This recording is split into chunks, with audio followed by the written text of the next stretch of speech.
Hi guys, this is Krish. Welcome to my channel Krish competitive అడ్డా.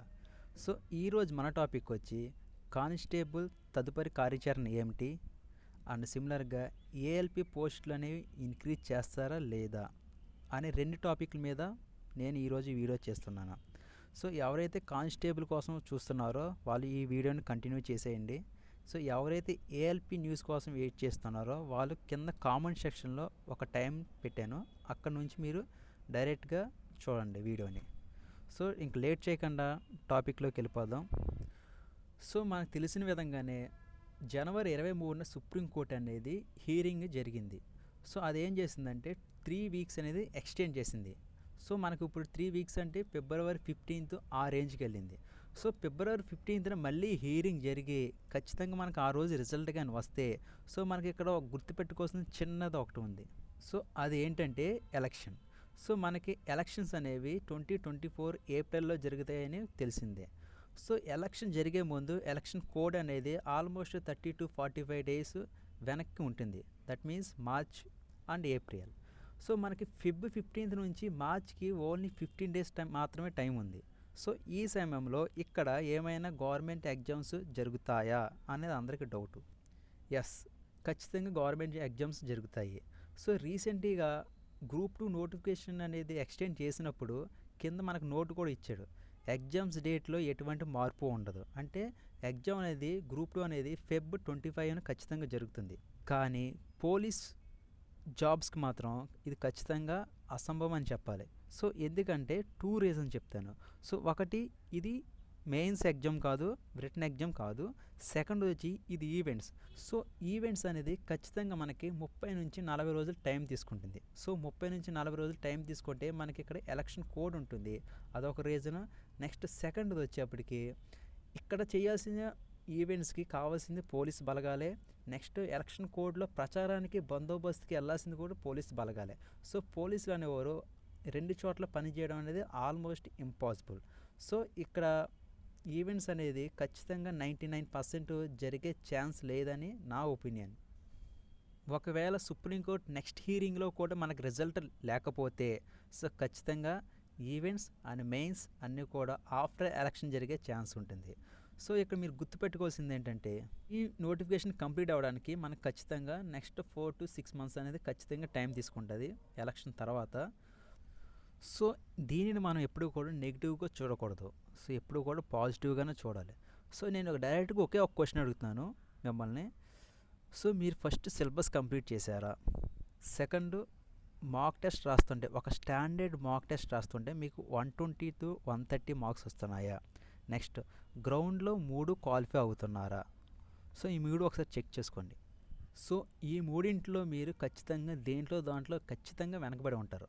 So ఆ subject ఏంటి? For suppose history అయితే హిస్టరీని improve చేసుకోండి, లాంగ్ జంప్ అయితే లాంగ్ జంప్ని ఇంప్రూవ్ చేసుకోండి, 100 రన్నింగ్ అయితే 100ని ఇంప్రూవ్ చేసుకోండి. సో ఏదో ఒకటి, ఇంగ్లీష్ అయితే ఇంగ్లీష్ని ఇంప్రూవ్ చేసుకోండి.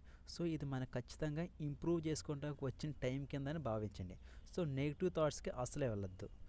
సో నాకు తెలిసిన కిషోర్ అనే ఒక ఫ్రెండ్ ఉన్నాడు, వాడు ఎప్పుడూ చెప్తాడు, నీ యొక్క స్ట్రాంగ్ జోన్ని ఎప్పుడు కూడా ప్రాక్టీస్ చేయి, నీ యొక్క వీక్ జోన్ ఏదైతే ఉందో దాన్ని ఎప్పుడు కూడా ఇంప్రూవ్ చేసుకో. సో అలాంటప్పుడు మాత్రమే నువ్వు నెక్స్ట్ లెవెల్కి వెళ్తావు అని చెప్తాడు. ఎప్పుడు కూడా నెగిటివ్ థాట్స్ అనేది తీసుకురావచ్చు. సో నెగిటివ్ థాట్స్లో ఒక సైకిల్ ఉంటుంటే పాజిటివ్ థాట్స్తో ఇంకో సైకిల్ ఉంటుంది. సో నెగిటివ్ థాట్స్ సైకిల్ ఏంటంటే నోటిఫికేషన్ రద్దు అయిపోతుంది, ఈవెంట్స్ నెక్స్ట్ ఇయర్లో జరుగుతాయి, వేరే జాబ్కి వెళ్ళిపోదాం. This is the negative thoughts. So ఇలాగ వెళ్ళినప్పుడు మీకు ఖచ్చితంగా చదువు మీద ఇంట్రెస్ట్ ఉండదు. సో దీనికి ఆపోజిట్ సైకిల్లో వెళ్తే సో 5 monthsలో ఖచ్చితంగా ఈవెంట్స్ అండ్ మెయిన్స్ కంప్లీట్ అవుతాయి. నెక్స్ట్ 9 monthsలో ట్రైనింగ్ ఉంటుంది. నెక్స్ట్ 2025లో నువ్వు ఖచ్చితంగా యూనిఫామ్ వేసుకుంటావు. ఈ సైకిల్తో వెళ్తే ఖచ్చితంగా నీకు చదువు మీద ఇంట్రెస్ట్ వస్తుంది. At the same time first month salary 35 to 40 వరకు తీసుకుంటావు. అండ్ నెక్స్ట్ నీ అదృష్టం బాగుంటే DA and next pay commission కూడా రావచ్చు 2025లో. సో అప్పుడు నీ శాలరీ 40 నుంచి 50 కూడా వెళ్ళే ఛాన్స్ కూడా ఉంటుంది. సో ఈ సైకిల్లో ఆలోచించుకుంటే నువ్వు ఖచ్చితంగా నీకు ఇంట్రెస్ట్ అనేది వస్తుంది. ఎస్, ఖచ్చితంగా ఇలాంటి సిచ్యువేషన్లో ఫైనాన్షియల్గా చాలా ఇబ్బంది ఉంటుంది. సో మీరు ఇలాంటి టైంలో పార్ట్ టైం చేయండి. ఖచ్చితంగా ఒక 3 నుంచి 6 hours ఏదైనా పార్ట్ టైం చేసుకుని రిమైనింగ్ చదువుకోండి. అంతేగాని నోటిఫికేషన్ మాత్రం నెగ్లెక్ట్ చేయొద్దు. ఎందుకు చెప్తున్నానంటే మీకు కేవలం ఈ 3 to 5 months లేట్ మాత్రమే కనపడుతుంది. నాకు దీని వెనకాల 5 years లేట్ అనేది కనపడుతుంది.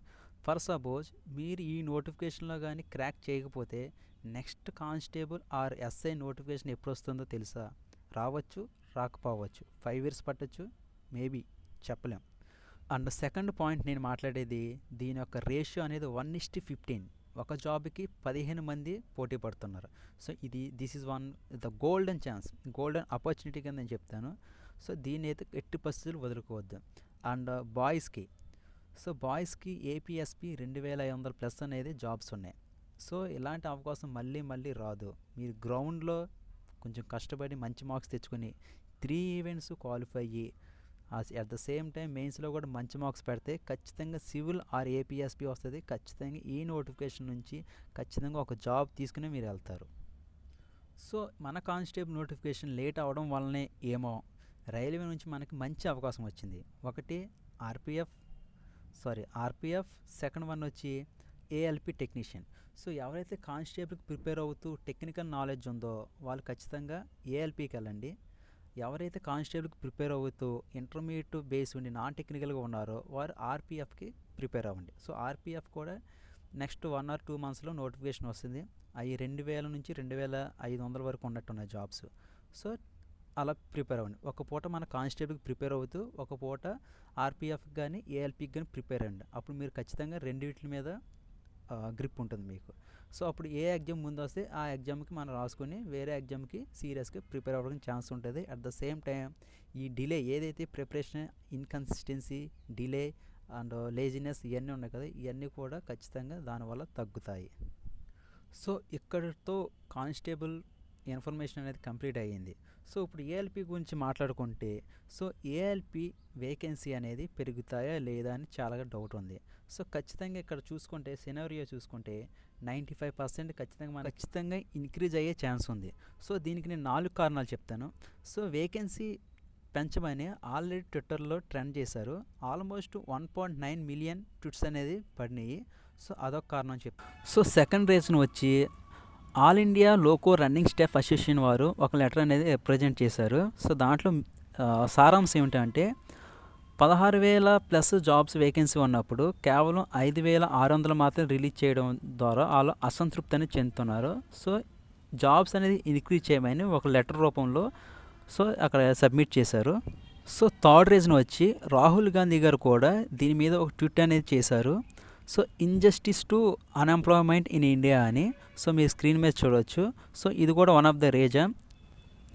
సో ఇప్పుడు వరకు చెప్పిన 3 రీజన్స్ యొక్క రిజల్టే ఈ 4th రీజన్. సో ఆ 3 రీజన్స్ వల్ల ముంబై బోర్డు నుంచి ఒక నోటీస్ అనేది వచ్చింది. ఇది ఇప్పటికీ కూడా ముంబై వెబ్సైట్లో ఉంది, ఒకసారి చెక్ చేసుకోండి. సో వీళ్ళు ఏం చెప్తున్నారంటే ఏఎల్పి నోటిఫికేషన్ అండ్ వేకెన్సీ మీద స్టూడెంట్స్కి, అదేవిధంగా కోచింగ్ ఇన్స్టిట్యూషన్స్కి, అదేవిధంగా టీచర్స్కి చాలా డౌట్స్ అనేవి వస్తున్నాయి.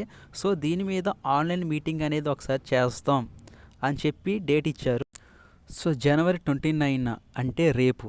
సో రేపు ఆన్లైన్ మీటింగ్ జరుగుతుంది. సో బోర్డు మీటింగ్ జరిగిన తర్వాత ఖచ్చితంగా పాజిటివ్ న్యూస్ వస్తుందని అయితే నేనైతే అనుకుంటున్నాను. సో వస్తే అది అందరికీ మంచిది. అలా వస్తే ఖచ్చితంగా 5,000 నుంచి 16,000 అయ్యే ఛాన్స్ ఉంది. సో 16,000 అయితే ఖచ్చితంగా మన సికింద్రాబాద్కి కూడా పెరిగే ఛాన్స్ ఉంటుంది. సో ట్రై చేయండి. సో ఇది ఫ్రెండ్స్ ఈరోజు వీడియో. సో వీడియో నచ్చితే లైక్ చేయండి. ఇంకెవరికైనా డైలమాలో ఉంటే వాళ్ళకి షేర్ చేయండి. అదేవిధంగా ఛానల్ మాత్రం సబ్స్క్రైబ్ చేయండి for more info. Thank you very much.